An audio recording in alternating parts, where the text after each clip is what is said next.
ಭಾರತ ಸಾರ್ವತ್ರಿಕ ಮುಷ್ಕರವನ್ನು ಯಶಸ್ವಿಗೊಳಿಸಿದ ನೌಕರರ ಸಂಘಟನೆಗಳು. ಚಿಂತಾಮಣಿ. ಕಾರ್ಮಿಕರು ತಮ್ಮ ಹೋರಾಟಗಳ ಫಲವಾಗಿ ಪಡೆದಿದ್ದ 29 ಕಾರ್ಮಿಕ ಕಾನೂನುಗಳನ್ನು ರದ್ದುಪಡಿಸಿ 4 ಕಾರ್ಮಿಕ ಸಂಹಿತೆಗಳನ್ನಾಗಿ ಮಾಡಿ ಜಾರಿ ಮಾಡುತ್ತಿರುವುದನ್ನು ವಿರೋಧಿಸಿ ಮನರೇಗಾ ಉಳಿವಿಗಾಗಿ ವೇಬಿಜಿ ರಾಮ್ಜಿ ಕಾಯ್ದೆ ರದ್ದತಿಗಾಗಿ ಬೀಜ ಮಸೂದೆ, ವಿದ್ಯುತ್ ಖಾಸಗೀಕರಣದಂಥ ಜನವಿರೋಧಿ ನೀತಿಗಳು ಮತ್ತು ಜನವಿರೋಧಿ ಕಾಯ್ದೆಗಳನ್ನು ವಿರೋಧಿಸಿ ಮುಷ್ಕರವನ್ನು ಕೈಗೊಳ್ಳಲಾಗಿತ್ತು. ಇಂಥ ಕಾರ್ಮಿಕ ವಿರೋಧಿ, ರೈತ ವಿರೋಧಿ ನೀತಿಗಳನ್ನು ಹಿಮ್ಮೆಟ್ಟಿಸಿ ರಾಜ್ಯದಲ್ಲಿ ಜಾರಿಯಾಗದಂತೆ ನೋಡಿಕೊಂಡು ಕರಾಳ ರೈತ ಕಾರ್ಮಿಕ ವಿರೋಧಿ ಕಾಯ್ದೆಗಳ ವಿರುದ್ಧ ಧ್ವನಿ ಎತ್ತಿ ರಾಜ್ಯ ಸರ್ಕಾರ 4 ಕಾರ್ಮಿಕ ಸಂಹಿತೆಗಳ ಬೆಂಬಲಕ್ಕೆ ನಿಂತು ಶ್ರಮಶಕ್ತಿ ನೀತಿಯ ಹೆಸರಿನಲ್ಲಿ ಜಾರಿಗೆ ತಂದ ಕಾನೂನುಗಳನ್ನು ರೂಪಿಸುತ್ತಾ ಕಾರ್ಮಿಕರ ಮರಣ ಶಾಸನವನ್ನು ಬರೆಯುವುದರಲ್ಲಿ ಕೇಂದ್ರ ಸರ್ಕಾರಕ್ಕೆ ಸಹಾಯ ಮಾಡುತ್ತಿದೆ. ಆದ್ದರಿಂದ ಈ ಜನವಿರೋಧಿ ನೀತಿಗಳನ್ನು ಹಿಂಪಡೆಯುವ ಸಲುವಾಗಿ ಕಾರ್ಮಿಕ ಸಂಘಟನೆಗಳ ಜಂಟಿ ವೇದಿಕೆ ಮತ್ತು ಸಂಯುಕ್ತ ಕಿಸಾನ್ ಮೋರ್ಚಾ ಹಾಗೂ ರಾಜ್ಯ ಮಟ್ಟದಲ್ಲಿ ಸಂಯುಕ್ತ ಹೋರಾಟ ಕರ್ನಾಟಕದ ನೇತೃತ್ವದಲ್ಲಿ ಅಖಿಲ ಭಾರತ ಸಾರ್ವಜನಿಕ ಮುಷ್ಕರವನ್ನು ಕೈಗೊಳ್ಳಲಾಗಿತ್ತು. ಇದರ ಭಾಗವಾಗಿ ಚಿಂತಾಮಣಿಯಲ್ಲೂ ಸಹ ನಗರದ ಪ್ರವಾಸಿ ಮಂದಿರದಿಂದ ಹೋರಾಟ ನಡೆಸಿ ನಗರದ ಪ್ರಮುಖ ಬೀದಿಗಳಲ್ಲಿ ಮೆರವಣಿಗೆ ಮಾಡಿ ಪುನಃ ತಾಲೂಕು ಕಚೇರಿ ವೃತ್ತದಲ್ಲಿ ಪ್ರತಿಭಟನೆ ನಡೆಸಲಾಯಿತು. ಪ್ರತಿಭಟನೆಗೆ ಎಲ್ಲ ನಾಗರಿಕರು ಬೆಂಬಲಿಸಿ ಅಖಿಲ ಭಾರತ ಮುಷ್ಕರದಲ್ಲಿ ಎಲ್ಲರೂ ಭಾಗವಹಿಸಿ ಯಶಸ್ವಿಗೊಳಿಸಿದರು. ಈ ಹೋರಾಟದಲ್ಲಿ ಎಲ್ಲ ಕಾರ್ಮಿಕರು ಮತ್ತು ರೈತರುಗಳು ಕೂಡ ಭಾಗವಹಿಸಿ ಜನವಿರೋಧಿ ಕಾಯ್ದೆಗಳ ವಿರುದ್ಧ, ಕಾನೂನುಗಳ ವಿರುದ್ಧ, ನೀತಿ ಸಂಹಿತೆಗಳ ವಿರುದ್ಧ ತಮ್ಮ ಧ್ವನಿ ಎತ್ತಿ ಹೋರಾಟವನ್ನು ಮುಂದುವರೆಸಿದರು. ಅಂಗನವಾಡಿ ನೌಕರರ ಸಂಘ, ಬೇಸಿಯೂಟ ನೌಕರರ ಸಂಘ, ಪಂಚಾಯಿತಿ ನೌಕರರ ಸಂಘ, ಕರ್ನಾಟಕದ ಪ್ರಾಂತ್ಯ ರೈತ ಸಂಘ ಸೇರಿದಂತೆ ಎಲ್ಲಾ ಸಂಘಟನೆಗಳು ಕೂಡ ಯಶಸ್ವಿಯಾಗಿ ಮುಷ್ಕರದಲ್ಲಿ ಪಾಲ್ಗೊಂಡಿದ್ದವು. Venkatesh M, SBM news, Chintamani. ಆದ್ರಿಂದ ಈ ಒಂದು ಮುಷ್ಕರದ ಭಾಗವಾಗಿ ಇವತ್ತಿಲ್ಲಿ ರಸ್ತೆ ತಡೆ ಮಾಡ್ತಾ ಇದ್ದೇವೆ.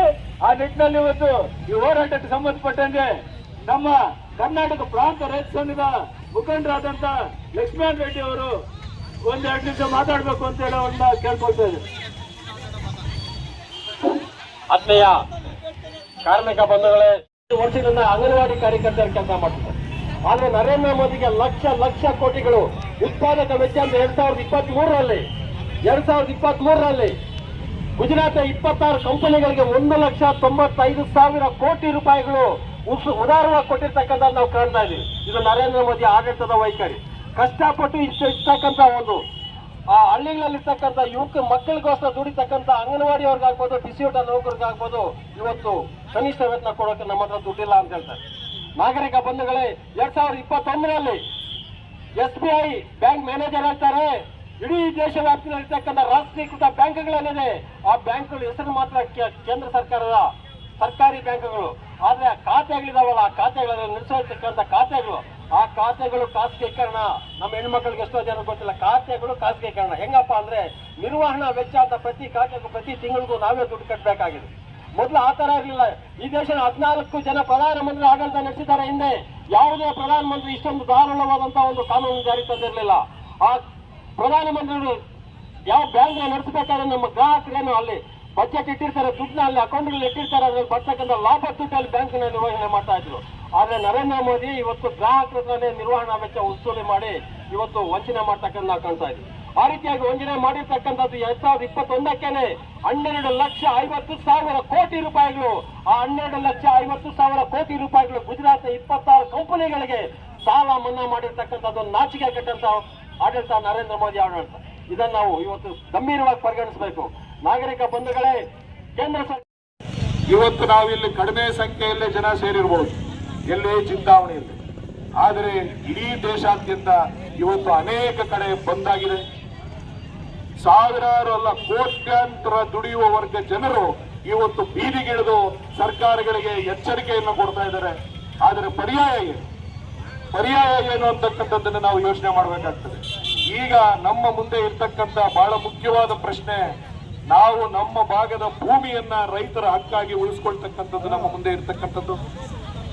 ಆ ಕೃಷಿ ಏನು ರೈತಾಪಿ ಕೃಷಿಯಾಗಿದೆ ಇವತ್ತು, ಅದನ್ನ ಕಾರ್ಪೊರೇಟ್ ಕೃಷಿಯಾಗಿ ಮಾರ್ಪಾಡು ಮಾಡ್ತಾ ಇದ್ದಾರೆ. ಅದನ್ನ ಇವತ್ತು ಉಳಿಸ್ಕೋಬೇಕಾಗ್ತದೆ. ಗ್ರಾಮ ಪಂಚಾಯಿತಿ ಅವರು ನರೇಗಾ ಕಾನೂನು ಹಿಂದೆ ಹೋಗಿದ ತಕ್ಷಣ ನಿಮ್ಮ ಕಂಪ್ಯೂಟರ್ ಆಪರೇಟರ್ಗಳು ನಿಮ್ಮ ಇಂಜಿನಿಯರ್ಗಳು ಇವರೆಲ್ಲರನ್ನೂ ಕೂಡ ಕೆಲಸದಿಂದ ತೆಗಿತಾ ಇದ್ದಾರೆ.